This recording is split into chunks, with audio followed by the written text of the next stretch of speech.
안녕하세요. 금연사건 파일 디바제시카입니다. 2013년 1월 30일 오전 11시 40분 전라북도 전주시 송촌동의 한 아파트에서 신고 전화가 걸려왔습니다. 목소리가 굉장히 힘겨운 듯 도움을 요청하고 있어요. 빨리 좀 와주세요. 숨을 못 쉬겠어요. 구조대가 급히 가정집으로 출동을 했고 현관문을 열어보는데 가장 먼저 감지된 건 매캐한 냄새였습니다.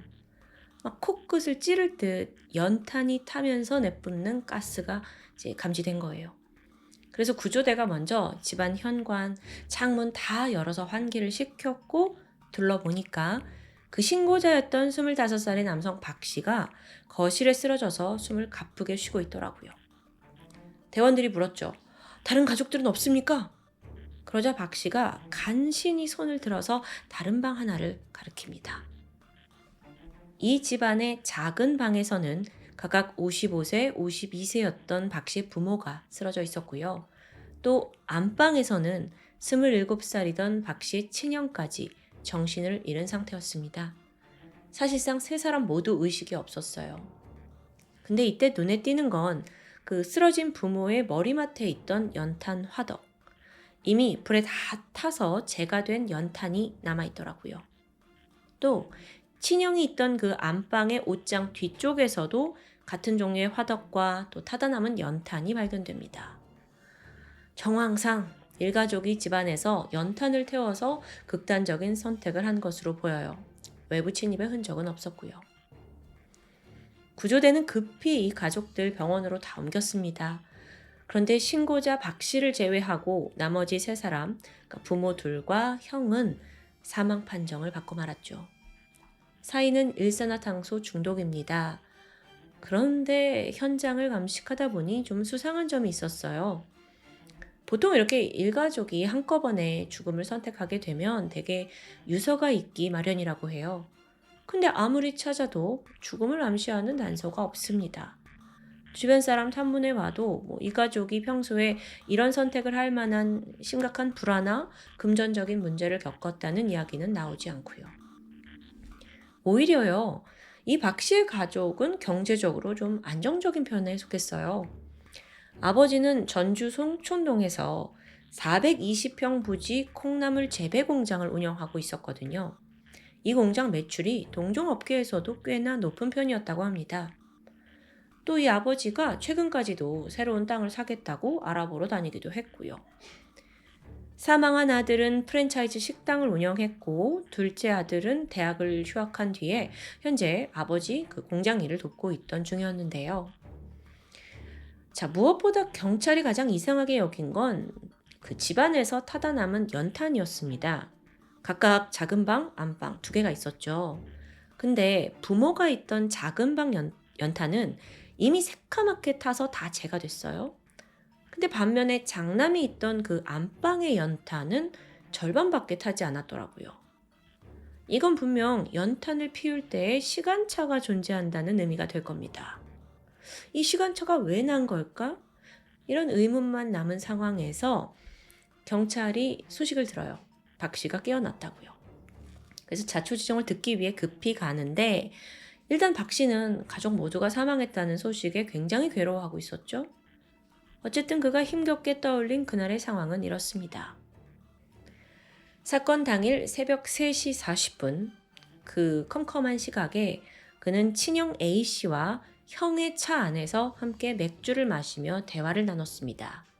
근데 이날의 대화가 꽤 진지하고 또 좀 예민했어요. 왜냐하면 앞으로 아버지 콩나물 공장을 누가 물려받을 것인가에 대한 이야기였기 때문이에요.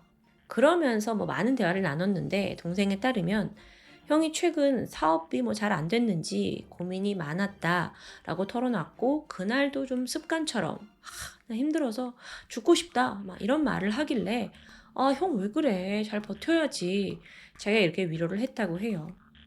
그렇게 약 한 50분 정도 대화를 했고 두 사람이 집에 들어온 건 새벽 4시 30분입니다. 이때 형이 동생 박 씨에게 우유를 한 잔 따라줘요. 술도 마셨으니까 다음날 속 쓰리지 말라고 하는 것 같죠. 그리고 나서 박 씨는 깊은 잠에 빠져들었는데 갑자기 너무 숨을 쉬기가 힘들어서 일어나 보니 집안에 연탄가스가 진동하고 있었다. 이런 진술입니다.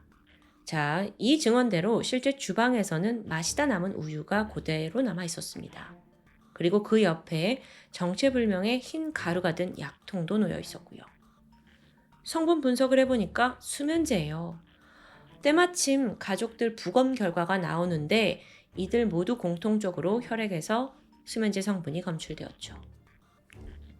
뿐만 아니라 그 집 근처에 세워둔 큰아들 소유의 차량 뒷좌석에서도 연탄과 번개탄이 발견됩니다. 그러니까 미리 사둔 것 같죠? 자, 그럼 이걸 모든 걸 토대로 약간 윤곽이 나오는데 이 어떤 사업이 좀 잘 안 되고 경제적인 문제를 비관한 장남이 가족 모두에게 수면제를 먹여서 연탄을 준비해서 피워가지고 살해했고 자기도 극단적인 선택을 한 것으로 보이는 상황. 그러니까 자기는 나중에 죽으려고 했기 때문에 연탄이 반만 타고 있었구나. 뭐 그렇게 모든 증언이 범인을 장남으로 지목하던 그때입니다. 예상치 못한 사실이 드러나요? 아버지가 운영하던 그 콩나물 공장의 직원 한 명이 진술을 하게 되는데요. 이 직원이 사건 당일 새벽 2시 11분, 시간이 중요합니다. 2시 11분에 숨진 아버지 박 씨로부터 문자를 한 통 받았다고 해요. 그 내용이 뭐였냐면 내일 아침에 출근 안 해도 돼요.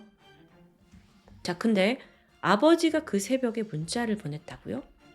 여기서 문제는 시간이죠. 새벽 2시 11분? 앞서 경찰이 시신을 부검했다고 했어요. 그리고 그때 사망 추정 시각이 나왔는데 그 숨진 부부의 시신이 이미 사후 강직이 어느 정도 진행되어 있더라고요. 그러니까 적어도 새벽 1시 이전에 사망한 것으로 결과가 나왔어요. 근데 문자는 2시에 왔다? 그럼 문자를 보낸 사람이 누구일까요? 범인으로 의심하고 있는 형 A씨? 근데 여기에도 모순이 있습니다. 형 A씨의 행적을 추적해보면 사실 그날 새벽 3시까지 여자친구와 함께 있었더라고요. 그러니까 여자친구가 알리바이를 다 댈 수 있죠. 그런 형이 새벽 2시에 어떻게 갑자기 아버지 휴대폰으로 공장 직원한테 문자를 보내냐는 거예요. 여기서 또 그 A씨의 여자친구를 조사해 봤는데 그녀가 말하길 그때 차에서 같이 타고 있을 때는 뒤에 뭐 연탄이나 번개탄이 전혀 없었다라고 해요. 특히나 그날 두 사람이 차 안에서 데이트를 했고요. 그 여자친구가 가방을 뒷좌석에 놨대요. 그래서 정확히 뒷좌석이 비어 있었다라는 걸 똑똑히 기억하고 있었죠. 게다가 여자친구는 아니 내 남자친구가 그런 일가족 죽음을 당하게 할 만한 어떤 힘든 상황이 아니면 이상한 친구가 전혀 없었다라고 단언해요. 또 그도 그럴 만한 게 이 두 사람이 최근 결혼을 약속했어요. 신혼생활을 이야기하면서 남자가 어느 때보다 설레어하고 있었거든요. 게다가 그 프랜차이즈 식당을 했다고 했는데 함께 운영을 하던 동업자 역시 아니, 저희 매장에 그렇게까지 어려움이 뭐 소소하긴 있지만 결정적인 문제까지는 아니에요. 라고 주장합니다. 이거요. 지금 동생 박 씨 진술과 어딘가 앞뒤가 맞지 않죠. 그래서 경찰은 일단 박 씨와 형이 사건 직전에 나눈 자세한 대화 내용이 뭔지 들어봐야겠다고 생각했어요. 그날 새벽 3시 반쯤 차 안에서 맥주를 마시면서 대화를 했다라고 말했잖아요. 그럼 블랙박스가 있었을 테니까 그 블랙박스 좀 들어보자 하고 요청했죠? 근데 어라? 뜻밖의 대답이 돌아옵니다. 그날 마침 자동차에 시동을 켜지 않아서 블랙박스가 작동되지 않았다는 거예요. 아, 그럴 수도 있구나가 아닙니다. 시간적으로 이때가 1월의 한겨울이에요. 그 추운 날씨에 히터도 안 켜고 그냥 1시간 넘게 차 안에서 대화를 했다고요? 어느덧 경찰의 의심은 동생 박 씨에게 향하고 있었죠. 또 이걸 뒷받침하듯 이번엔 숨진 아버지의 지인이 또 의미심장한 말을 해요. 그 박 씨의 부친 아버지가 성격상 내가 일을 해보니까 작은 아들과는 좀 잘 맞지 않았대요. 그래서 은연중에 내가 이 공장을 작은 아들이 아니라 큰 아들한테 물려줘야 할 것 같아 라고 말을 했다는 거예요. 자, 만약에 이런 아버지의 생각을 알게 된 작은 아들이 원한을 품고 범행을 저지른 건 아닐까요? 동기는 충분해 보입니다. 하지만 이건 어디까지나 정황일 뿐 지금 결정적인 증거가 있는 건 아니에요. 게다가 수사가 한창이던 그때 정작 박 씨는 막 슬픔에 빠져서 가족들 장례를 치르느라 정신이 없습니다. 아직 범인인지 아닌지도 모르는데 어쩌면 피해자이자 유족인 그를 막 섣부르게 이렇게 모는 건 좀 조심스러워요. 그래서 고민하던 경찰이 우선 박 씨에게 형의 차량 말고 본인의 차량을 좀 수사차 제출해 달라라고 요구하게 됩니다. 그리고 얼마 후 받게 된 박 씨의 차량. 누가 봐도 내부 외부가 말끔합니다. 세차가 아주 꼼꼼하게 되어 있더라고요. 근데 그게 좀 생소해요. 지금 장례 때문에 정신없고 슬픔에 빠져 있는데 이렇게 세차까지 해서 준다고? 오히려 이게 의심을 증폭시켰죠. 근데 여러분 혹시 그거 아세요? 아무리 세차를 해도 현대의 과학기술은 미세한 증거도 전부 포착해냅니다. 박 씨의 차량도 마찬가지였고요. 과학수사대가 출동을 해서 약 1시간 동안 감식한 결과 증거가 드러났습니다. 차량에 슬리퍼가 하나 놓여 있었는데 그 바닥, 그리고 뒷좌석 바닥에 매트에 남아있던 연탄가루. 생각해보세요. 사건은 모두 집과 그리고 또 형 차에서 연탄이 있었죠? 근데 왜 연탄가루가 동생 차에서 나오냐고요. 이뿐만 아니라요. 집안에서 수거된 그 우유팩을 감식했더니 우유팩 원래 형이 동생한테 따라줬다고 했잖아요. 근데 여기에 형의 지문이 아니라 동생 박 씨의 지문만 나오더라고요. 그러니까 형이 우유를 따라줬다는 게 거짓으로 판명되는 순간이었죠. 사건 발생 3일 후인 2월 2일 경찰의 뜻밖의 방문객이 찾아옵니다. 그는 박 씨의 친구 B 씨였어요. 머뭇거리면서 힘들게 말을 꺼내요. 형사님, 제가 범인 알고 있어요. 그가 지목한 사람은 바로 친구 박 씨였습니다. 사실 박 씨는요, 이 친한 친구 B 씨가 이제 자기를 위로해 주려고 장례식에 왔을 거 아니에요. 이 친구를 몰래 뒤로 불러요. 그러더니만 범행을 털어놓게 됩니다. 그게 죄책감이나 괴로움 때문에 털어놓은 건 아니었어요. 친구 B 씨한테 내가 범행을 저질렀는데 증거인멸을 해야 하니 도와달라라는 은밀한 요청 때문이었죠. B 씨한테 차량 좀 세차 좀 해달라. 그리고 또 자기 자취방도 치워달래요. 더 충격적인 건 이 증거인멸에 개입된 또 다른 사람이 나오거든요. 그게 바로 박 씨의 외삼촌이에요. 외삼촌이라고 하면 지금 숨진 어머니의 형제잖아요. 게다가 이 외삼촌이 부안경찰서 소속의 경사, 그러니까 현직 경찰관입니다. 어떻게 된 일이냐면 사건 당일에 이제 모든 가족이 다 병원으로 갔잖아요. 이때 사건 소식을 듣게 된 외삼촌도 조카를 만나러 병원에 왔었는데요. 이때 범행 사실을 알게 되었다고 해요. 근데 조카의 범죄를 덮어줘야겠다고 생각했는지 조카 친구를 불러 모아서 현장 유류품 치우고 차 세차해라 라는 조언을 했다고 하죠. 추 조사에서 외삼촌이 왜 조카를 도와줬냐, 범죄를 저질렀는데 라고 물어보니까 그 다 죽고 혼자 남은 조카가 딴 마음을 먹고 어떤 행동을 할지 몰라서 살리고 싶었어 그랬다라고 대답했다고 합니다. 아니 근데 아무리 그래도 자기 누나를 포함한 일가족을 살해한 범인인데 이 외삼촌의 판단이 좀 흐렸다고 볼 수 있을 것 같아요. 자, 어쨌든 지금 증거도 확실하고 범행 사실을 아는 두 사람까지 등장한 상황에서 2월 3일 일가족 3명을 살해한 혐의로 박 씨가 긴급 체포됩니다. 그의 이름은 박재박. 경찰이 강하게 추궁했어요. 그러자 그는 그날의 전말을 털어놓기 시작했죠. 사건 당일이던 1월 30일 새벽 1시 첫 타겟은 부모님이었습니다. 박재박은 평소 부모님이 즐겨 마시는 복분자 술에다가 수면제를 타서 두 분께 건네요. 곧이어서 부모님이 왜 이렇게 졸리지? 하면서 깊은 잠에 빠지자 미리 준비해둔 화덕에 연탄 넣고 불을 지피기 시작합니다. 곧이어서 부모님은 이제 이 연탄에 중독돼서 숨이 끊어져요. 박재박이 이걸 확인한 뒤에 이번엔 전화를 집어들었습니다. 형! 집에 오는 길이야? 얼른 와. 얼마 후에 형 A씨가 도착을 했는데 이때 그는 수면제를 넣은 우유를 형에게 건네요. 곧이어 형도 깊은 잠에 들었죠? 그리고 범인은 같은 방식으로 연탄불을 피워서 형을 살해합니다. 여기서 박재박은 사실 나도 극단적인 선택을 할 생각이었다라고 주장해요.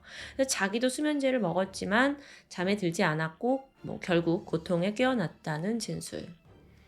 근데 그 마지막 주장은 좀 신빙성이 떨어지죠. 왜냐면 이 전말에 지금 빠진 부분이 하나 있는데요. 부모와 형이 사망한 후에 박재박은요, 그냥 자기도 죽으려고 한 게 아니라 숨진 형의 자켓 가져오더니 일부러 막 연탄 흔적을 묻혀둬요. 그리고 형의 차로 가서 연탄과 번개탄 뒷좌석에 고의로 두고 오고요. 그러니까 이거 모두가 형을 범인으로 몰고 가려는 그런 치밀한 계획이었던 겁니다. 그리고 나서 자기도 이 집에서 어느 정도 같이 연탄에 노출됐다가 이젠 됐다 싶었는지 119에 신고한 것 같아요. 수사를 더 해보니 이 박재박은 일주일 전부터 이 범행을 아주 꼼꼼하게 계획했었습니다. 도구, 연탄, 화로 일찍이 구매해뒀고요. 또 타인의 명의로 그것도 2번에 걸쳐 수면제를 처방받았어요. 더 소름 돋는 건 완전 범죄를 꿈꾸면서 원래 이 사람이 따로 살고 있었거든요. 다른 집에서. 그러니까 자기가 살던 자취집에서 모의 실험까지 해둬요. 우연의 일치인지 어쨌든 그가 살던 집이 부모님의 아파트와 구조가 일치했어요. 그러니까 비슷한 규모, 작은 방과 안방이 있는 그런 규모다 보니까 자기 집에다가 연탄과 번개탄을 피우고 유독성 실험을 하게 돼요. 자, 근데 그럼 자기가 대상은 아니죠? 살아있는 새를 이용했습니다. 연탄 피워놓고 새가 언제 죽는지 이걸 이제 지켜본 거예요. 자, 이렇다 보니까 왜 아까 그 장례식에 온 친구한테 가서 내 자취집 치워라 했잖아요. 그 이유도 자기 집에 여러 가지 흔적이 남아있었기 때문이에요. 아니, 그럼 왜 박재박은 이토록 완전 범죄에 집착했을까요? 그 이유도 금세 드러납니다. 사실 그는 이미 한 차례 범행에 실패한 경험이 있더라고요. 사건 발생 3주 전인 같은 해 1월 9일에 박재박이 이 부모님 집 도시가스 연통을 방 안으로 들여놓습니다. 그럴 경우에 가스가 외부로 빠지지 않고 집안에 가득 차게 돼요. 근데 특이한 점은 이때는 친형이 집에 없었거든요. 그러니까 부모만 살해하려고 했던 계획이에요. 근데 예상과 달리 그날 어머니가 잠에서 깨어났어요. 좀 이상한데? 고통을 호소하면서 황급히 남편을 깨웠죠? 그리고서는 재박아! 119에 신고 좀 해라! 둘째는 자신의 범죄가 실패한 걸 알아챘고 어쩔 수 없이 자연스럽게 119에 신고를 합니다. 아무것도 모르는 부모는 간신히 살아남아서 병원에 가게 돼요. 그런데 바로 이때 박재박이 자기가 빼둔 그 가스 연통 황급히 원위치로 돌려둡니다. 그래서 이후에 도시가스 업체에서 조사를 나왔지만 특별히 이상한 점을 발견할 수 없었던 거예요. 아마 그는 이때의 실패를 바탕으로 2번째는 내가 기필코 성공해야 돼 라고 다짐했던 것 같아요. 그래서 집에서 그렇게 모의 실험을 한 거고요. 아니, 그럼 왜 이렇게 끈질기게 가족을 죽이려고 한 거냐고요. 그 이유에 대해 박 씨는 가정 불화가 있었다고 털어놉니다. 특히 아버지를 향한 적개심, 이게 문제였는데 그의 이야기에 따르면 군인 출신이던 아버지는 어릴 때부터 형과 자신을 눈에 띄게 차별했다고 합니다. 이게 성인이 되어서도 이어졌는데 결정적인 갈등은 군대를 전역한 후에 아버지 공장에서 일을 도우면서 본격적으로 시작되었죠. 12월 중순쯤이었는데 공장에서 일을 하고 있던 중 아버지가 전 직원이 보는 앞에서 아들한테 심하게 질책을 한 거예요. 이때 박재박은 견딜 수 없는 인격적인 모욕감을 느꼈고 바로 이때 아버지 죽여야겠다, 없애야겠다 라고 결심한 겁니다. 근데 또 이상한 게 있어요. 아니, 그렇게 아버지와 갈등이 원인인데 어머니와 형은 왜 죽인 거예요? 여기에 대해서 박재박이 또 말도 안 되는 대답을 하는데 원래부터 어머니도 아버지랑 사이가 안 좋았대요. 일주일에 5번은 부부싸움으로 시끄럽다라고 얘기를 하는데 박재박은 예전부터 그런 어머니가 이해가 되지 않았대요. 그래서 자기가 판단하길 엄마는 사람처럼 사는 게 아니야. 근데 그럴 바엔 죽는 게 나아.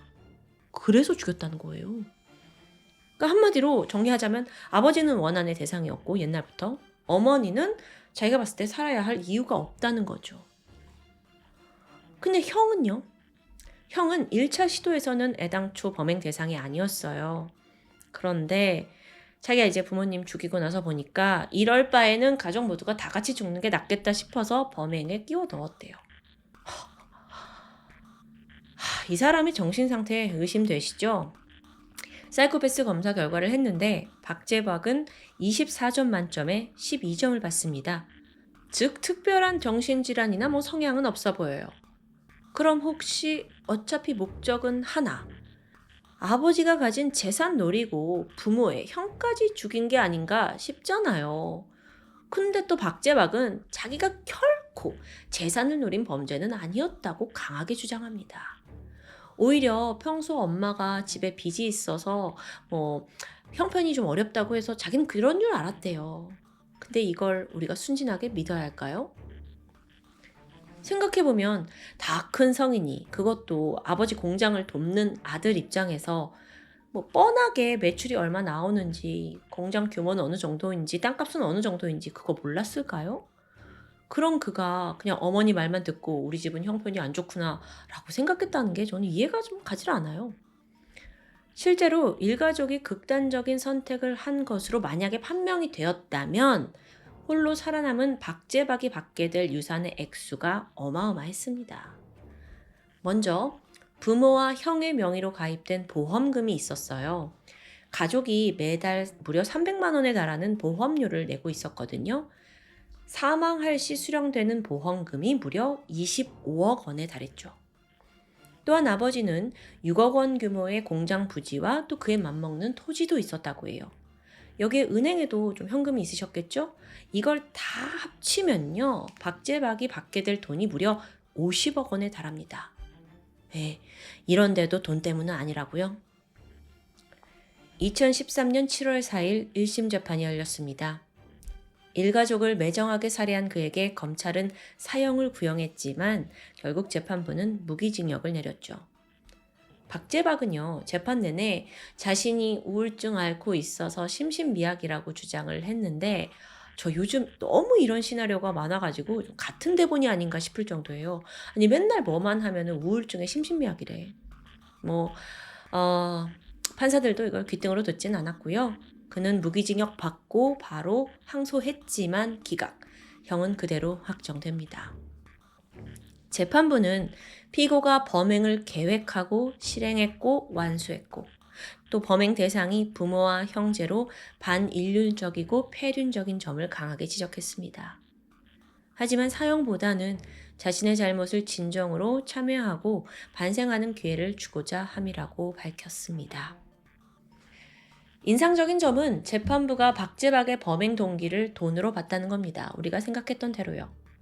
근데 정작 박재박을 수사한 경찰과 검찰은 박재박이 보험금의 존재를 몰랐다고 판단하긴 했어요. 하지만 재판부는 박재박이 누구보다 이 콩나물 공장 운영에 적극적이었다라는 데 손을 들어줍니다. 또한 그에게 여자친구가 있었는데요. 이런 말을 한 적이 있대요. 우리 좀 경제 여건 갖추고 그리고 결혼하자. 어쩌면 이 말은 가족이 사망한 후에 자신이 받게 될 재산을 암시하는 것일 수도 있습니다. 가족이 모두 죽고 그가 콩나물 공장을 팔아 넘기려고 한 정황까지 포착이 되었고요. 감옥에 수감되어 있는 박재박의 곁에는 이제 아무런 가족도 남아있지 않습니다. 그리고 자신은 유일하게 살아남았죠. 가족과 막대한 돈 중에 후자를 선택한 범인. 과연 남은 여생을 어떻게 보낼까요? 감옥에 있는 그를 면회갈 가족이 있기나 할까요? 그에게 남은 건 이제 같은 감옥 동기뿐이겠네요. 살아 숨 쉬는 내내 차라리 죽는 게 낫다고 느낄 만큼 처절한 죄책감을 갖고 살길 바랍니다. 지금까지 금요사건 파일 디바제시카였습니다. 안녕하세요. 금요사건 파일 디바제시카입니다. 2008년 6월 7일 고요한 새벽. 경기도 안양시 동안구 관양동의 어느 주택가에서 여성의 비명이 울려 퍼졌습니다. 이때 주민 몇 명이 이 소리를 듣긴 했어요. 근데 대수롭지 않게 여겼죠. 그저 옆집에서 부부싸움을 하거나 연인끼리 다투는 소리라고만 생각했던 겁니다. 비명이 울린 집 안에서 끔찍한 살인사건이 벌어졌다는 건 누구도 예상하지 못했는데요. 피해자는 당시 42살이던 여성 강막심 씨. 사건 당일이던 7일 새벽 4시 50분쯤 그녀는 노래방 도우미 일을 마치고 집으로 귀가했습니다. 근데 얼마 지나지 않아 거실에서 끔찍하게 살해당한 시신으로 발견된 겁니다. 최초 발견자는 강 씨의 동료 A 씨였는데요. 피해자가 다음날 출근을 해야 되는데 말도 없이 결근에다가 연락도 안 돼서 집으로 직접 찾아왔던 겁니다. 딱 밖에서 봤을 때 집안에 불은 켜져 있었어요. 근데 초인종을 아무리 눌러도 응답이 없는 거예요. 답답한 마음에 A씨는 현관문을 이렇게 자꾸 당겨보는데 문이 스르르 열립니다. 그렇게 조심스럽게 안으로 들어선 순간 처참한 광경이 펼쳐져 있었죠. 일단 시신이 쓰러져 있는 거실 내부는 온통 피바다였습니다. 피해자는 얼굴과 온몸에 날카로운 흉기에 찔린 상처로 뒤덮여 있었고요. 실제 부검 결과 자상이 무려 39군데나 나 있었어요. 게다가 그 상처의 강도가 얼마나 강했는지 칼이 뺨을 관통해서 치아를 손상시켰을 정도입니다. 현장에 출동한 경찰들도 이렇게 참혹한 시신은 처음 봤다고 할 정도였으니까요. 한편 안방의 장롱과 서랍장이 모두 열려 있었습니다. 또 내부가 아주 어지럽게 흐트러져 있었고요. 또 피해자의 지갑 속에 있던 현금도 사라졌습니다. 상황을 봤을 땐 강도살인이 추정되죠. 근데 좀 의심스러운 부분이 있었어요. 이 흐트러진 안방의 모습이 어쩐지 어색한 겁니다. 겉보기에는 서랍, 옷장 다 열려있고 난잡해요. 그런데 정작 장롱 안의 옷가지들은 가지런한데요. 게다가 아까 현금 가져갔다고 했잖아요. 근데 정작 피해자 통장과 지갑은 두고 간 현장. 이게 뭔가 일관적이지 않죠. 그래서 베테랑 형사들의 촉에는 이게 강도를 위장한 살인사건이라는 쪽에 무게가 실렸습니다. 또 공격을 또 39군데나 이렇게 많이 했다는 건 이전부터 쌓아온 분노를 표출했다고 볼 수도 있고요. 자, 이제 현장 주변을 살펴보는데 안타깝게도 강 씨의 집 주변에 CCTV가 단 한 대도 없었습니다. 그 당시에는 차량 내 블랙박스로 추적도 힘들었고요. 이러면 용의자를 특정하기 아주 힘든 상황이거든요. 집안에서 지문이나 머리카락 같은 DNA 증거도 전혀 없었고요. 그나마 유일하게 남아있던 건 족적입니다. 이 집의 작은 방 창문이 열려 있었는데 그 아래 침대 쿠션에 범인의 것으로 보이는 족적이 찍혀 있었어요. 게다가 이 족적이 피해자 시신 주변과 또 현관 방향까지 길게 이어져 있었고요. 즉 범인이 작은 방 창문으로 들어와서 이후 공격을 하고 현관으로 도주한 것으로 추정되죠. 이후 경찰은 피해자 주변인들을 상대로 탐문 수사를 시작합니다. 이게 면식범 중에 범인이 있다고 생각했기 때문이었어요. 그 결과 의미 있는 진술을 확보했죠. 사망한 강 씨에게 B 씨라는 애인이 있다는 이야기입니다. 일단 강 씨는요, 7년 전에 이혼을 한 뒤 쭉 20대 아들과 함께 살아오고 있었습니다. 몇 달 전에 아들이 독립을 한 뒤부터 홀로 거주해 오고 있었고요. 근데 그때부터 애인 B 씨가 강 씨의 집에 자주 드나들었대요. 근데 문제는 이 두 사람의 사이가 썩 좋은 편이 아니라는 겁니다. 이웃들에 따르면 매일같이 고성이 들렸다는데, 그러니까 사실 그날 사건 당일에도 막 비명이 들리니까 아유 저 집 또 시작이네 이렇게 이웃들이 여겼던 겁니다. 그렇게 현재로선 애인 B 씨가 가장 유력한 용의자로 떠오르죠. 거기에 더해 피해자 강 씨의 아들의 증언도 힘을 더했습니다. 21살의 아들 김정균 씨는 유일한 가족이었던 엄마를 잃고 큰 슬픔에 빠져들어 있었습니다. 경찰에 와서 부검을 통해서라도 꼭 엄마를 죽인 범인을 찾아달라고 애원했고요. 그런데 조사를 이어가던 경찰이 의외의 사실을 밝혀냅니다. 바로 피해자 강 씨가 가입한 보험 내역이었어요. 사망하기 1년 전부터 무려 13개의 보험에 가입했더라고요. 한 달에 냈던 보험료만 180만 원이에요. 자, 그렇다면 강 씨가 사망했을 때 수령할 수 있는 보험금이 계산해보니 3억 2천만 원. 꽤 큰 돈입니다.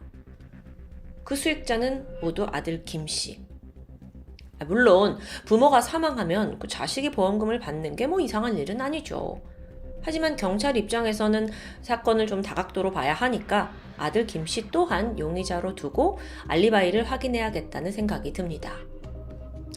아들 김정균 씨, 그는 사건 전날 저녁부터 친한 친구 3명과 함께 다 같이 자취방에서 술을 먹다가 잠들었다고 말했습니다. 친구들 또한 알리바이 입증해 줬고요.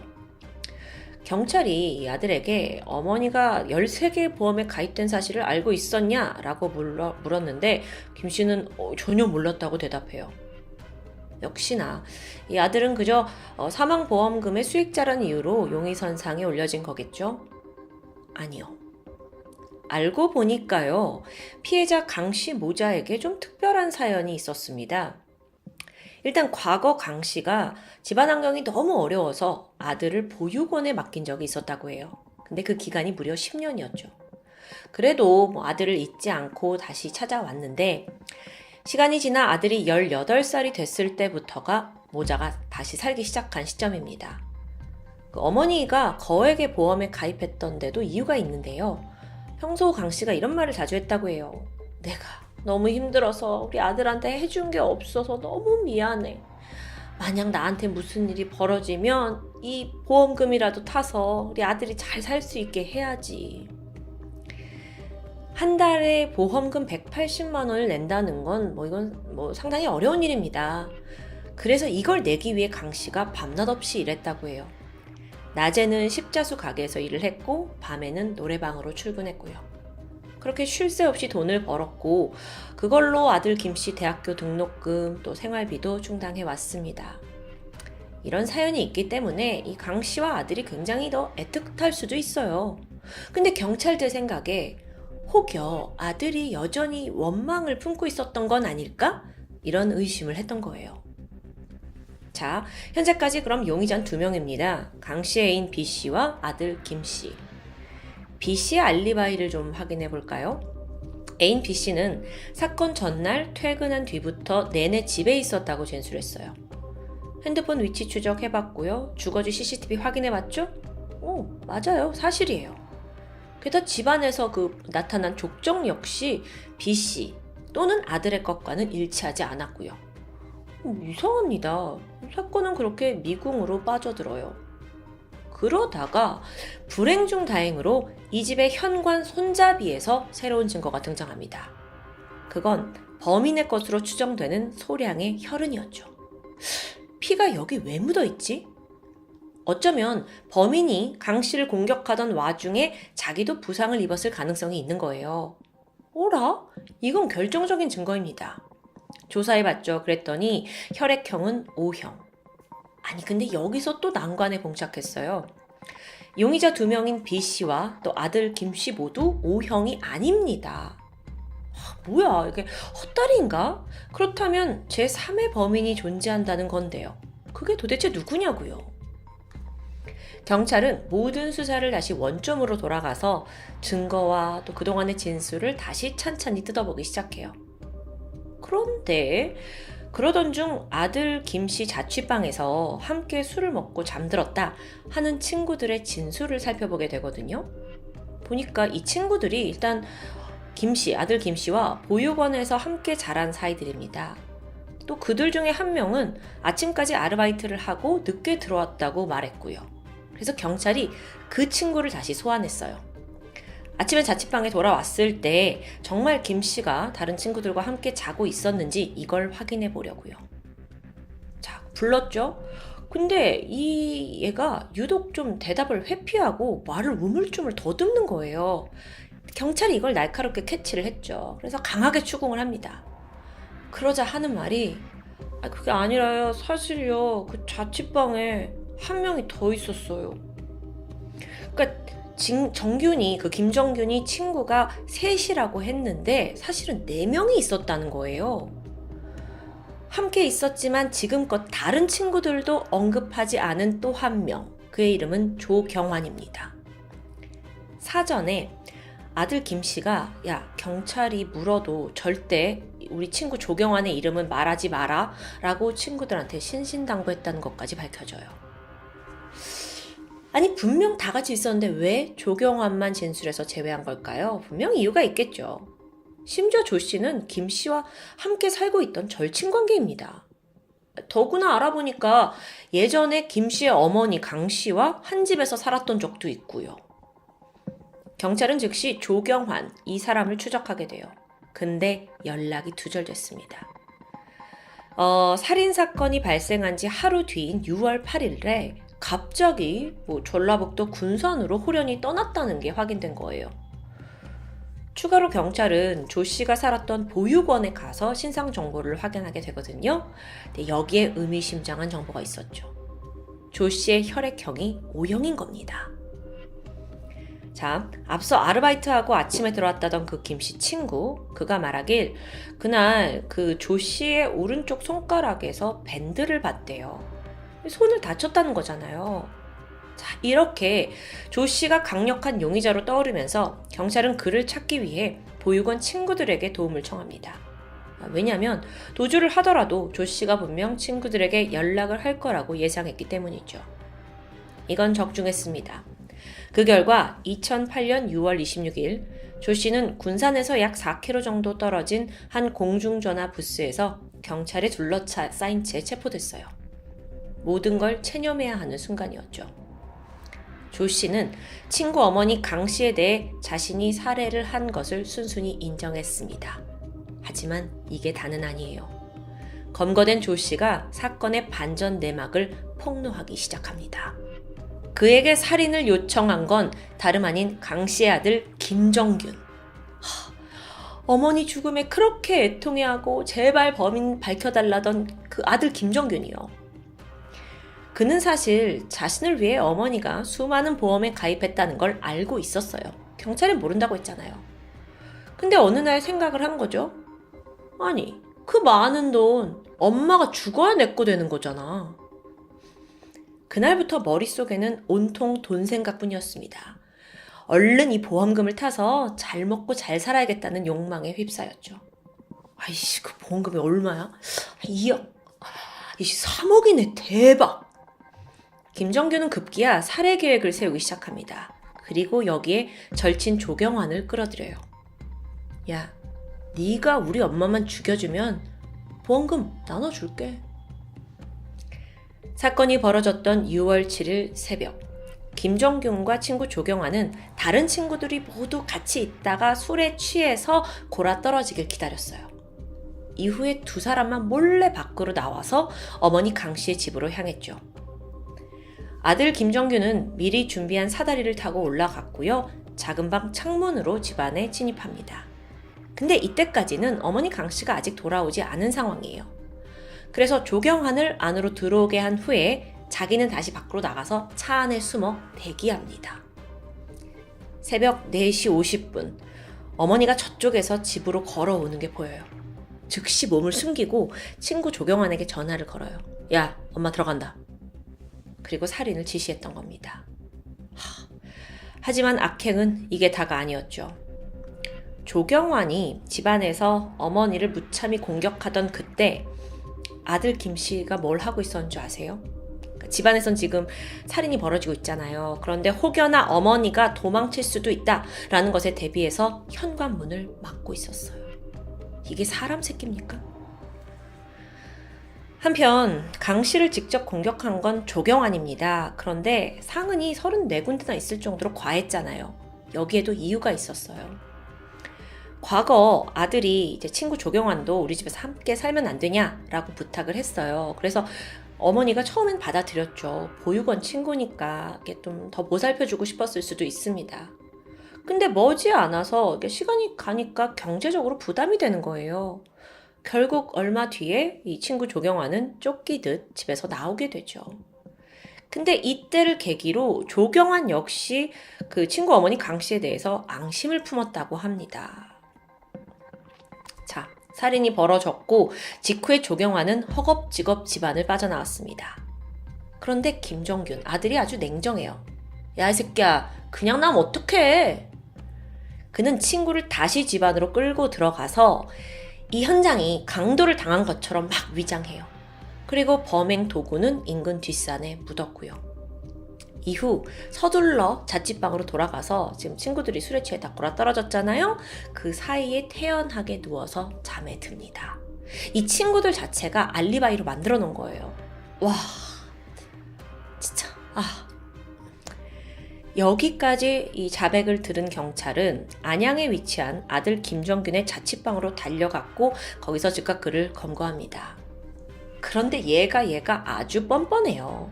혐의를 강력하게 부인하는 겁니다. 증거, 진술 뻔히 있는데도 불구하고요. 심지어 조사 도중에 이들의 또 다른 범행도 드러났거든요. 이 살인사건이 벌어지기 2달 전인 2008년 4월 25일 새벽 4시쯤이었는데 둘은 안양시 동안구에 있는 한 카페에 손님으로 위장하고 들어갑니다. 그리고 몽키 스패너를 가지고 카페 주인이던 48살의 여성 박 씨를 수차례 내리쳤고 현금 10만 원과 신용카드를 뺏어서 달아났어요. 일각에서는 이걸 두고 이 어머니 강 씨 살인을 두고 예행 연습을 한 게 아니냐라는 추측도 있습니다. 한편 이 조사를 받는 내내 조경환은 벌벌 떨면서 막 경찰에게 잘못했다고 비는 이런 아주 낮은 자세를 보였어요. 근데 아들 김정균은 아주 태연한 냉혹한 자세를 유지하는 거예요. 근데 그래 봤자죠. 다 지금 증거랑 다 있는데. 결국 김정균은 존속 살해 혐의로 조경환과 함께 나란히 무기징역을 선고받습니다. 하지만 또 항소해요. 2009년 4월 서울고등법원에서 열린 항소심 선고 공판에서 원심 판결이 파기되었고 그렇게 내려진 선고는 사형. 더 무거운 형이 내려진 거죠. 2달 뒤인 2009년 6월 대법원은 김정균과 조경환의 사형 선고를 확정했습니다. 유례없는 통쾌한 판결이었죠. 뒤늦게라도 엄마로서 아들에게 모든 걸 희생하고자 했던 강 씨입니다.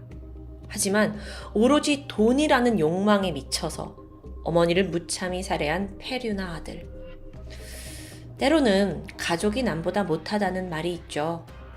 참 이런 사건을 두고 하는 말 같은데요.